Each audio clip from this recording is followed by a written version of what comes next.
Hello, everyone. My name is Josh Hannon, and today I have prepared for everyone a little presentation regarding academic vocabulary. So today, specifically, we're going to be discussing academic vocabulary in an English classroom. For the most part, it's going to be used for grades 9 and 10, but can be used for grades 9 through 12. So when we get in, now that we're getting into things, just discussing academic vocabulary in English specifically, it looks a little different than it would in, say, a math class or a science class. And that's because with English, there's not a specific um, vocabulary or jargon that is used only for that specific subject. So, in math, it's words like division and multiplication. These are used only in math. But in English, it's a little more loose because a lot of these words are going to be used in students' everyday life. So with that in mind, it is important to remember that these are going to be much bigger words and words that are also very important to students in their everyday life. With that, it is also important to remember that phrases, such as like nouns, verbs, adjectives, adverbs, participles, etc., things like that, are going to be very important in this aspect because these are going to help students remember these vocabulary words. So it may not be a specific vocabulary in that sense, but it is, understanding more to the word rather than just the word and its definition. Um, so with that in mind, we are going to be looking at the academic standards set in place by the state of Kansas.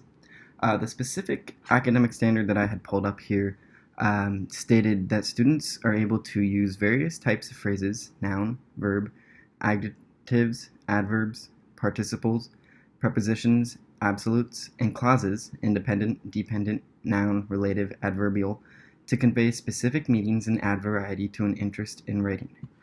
So this is really the way that students are able to demonstrate their understanding of these words. So they're able to not only know the word and its definition, but then show you that they are able to understand this word by using it in their own writing.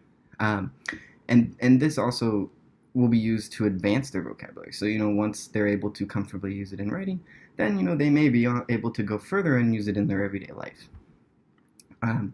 Some instructional strategies to integrate this into a lesson and activity. In English, this is much easier to do because that's a big piece of the content area. You're going to be learning a lot about vocabulary and how this word will impact this meaning or whatever it might be. So a way that's really, I found, is an easy way to do that is by having a word or a couple words of the day each day.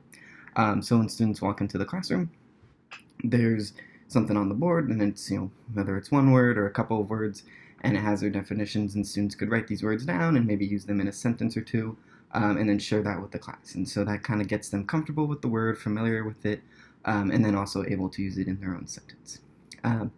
Another way of doing this is to, if you're doing a reading and it might be a little more advanced, just provide a glossary with some definitions in there. So students are able to see the word used, say, I might not understand this, and then they could look over to their bottom of the page and say, okay, this word means this. I now see how this makes sense in this situation.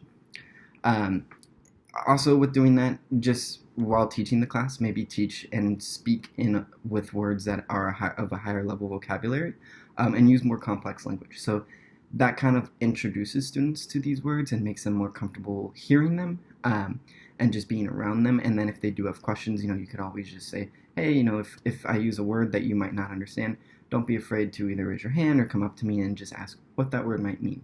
And then also, incorporating, if you do those words of the day, incorporating some of those into the lessons so that students are not only able to, see them on the board and all that, but then also hear the instructor using these words and then kind of get a better understanding of the words and how they're used. Another way of doing this is by using like phrase and grammar worksheets. So it could be, here's a noun, this sentence needs a noun, add one in there. Or it could be, what is missing, what's wrong with this sentence, how is this word used here that maybe it shouldn't be, or should a different word be used in this situation, things like that to sort of get students' mind working in ways that calls for a more complex level of thinking, but then also requires more complex vocabulary, which are these words that they're learning. Okay. Another way to do this is by integrating culturally relevant content. So a great way to do this is by having current events. So integrating these current events into the classroom allows students to understand what's going on around them in the world, both locally and globally, and then also can allow them to pick up on vocabulary that is used, outside of the classroom, which is very important in this content area. So that could be things, like news articles of current events, where maybe students will take a look at these and annotate them, and it's a great way for them to practice their annotation skills, or have them read them and say, circle 5 words that you didn't understand or that you might want a little more help with, and that way students are able to get more of a grasp on words that are used in a more everyday context that they might not understand fully, and might need a little more help on. Another way of doing this is by having like public speeches and showing them to the classes.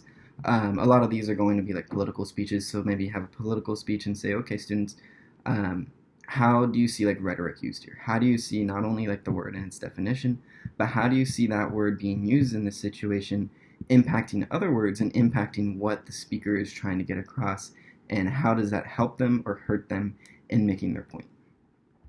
Okay. And then finally, a great thing to do is to collaborate with your colleagues. And this allows for cross-disciplinary engagement. So if, I'm teaching English and my colleague over here is teaching math, we could sort of talk to each other and say, okay, how can the diction and the vocabulary that we are using in our classroom, how could that affect a student in another classroom, in your classroom? So kind of sitting down with your colleague and just saying, okay, what are you guys going over right now? And then seeing, sharing between what they're going over and what you're going over, and seeing how can these cross each other? Is there a way that I can integrate some of the vocabulary that you're using specifically in your class into mine? And then is there a way that maybe you could use some of the vocabulary that I'm using in my class in yours? So what this does for students is it allows them to use these words outside of just that one area. So they're able to see that, hey, this word can also be used in this setting, or this word can be used for this. And that allows students to then, create this bigger picture, and then it allows them to draw more, understandings and create these connections that might not be there from just learning about it in one content area. That is all that I have for you guys today. If you do have any questions, feel free to let me know, and I'd be happy to help you out. Thank you, everyone, for listening.